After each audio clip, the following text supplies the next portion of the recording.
tunteita työpaikalla. Ja nyt tuli ihan katkos. Paremmin ja organisaatiosta paremmin kuin näkemällä muiden tunteet, mitä siellä on. Fiilismittari myöskin osallistuttaa työntekijöitä. Luo uudenlaisia suhteita.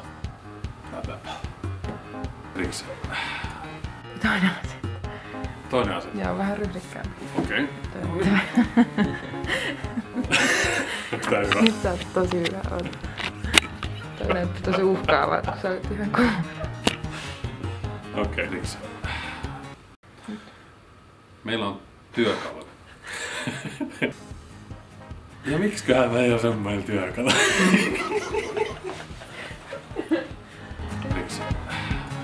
Olemme ryhmäeläimiä.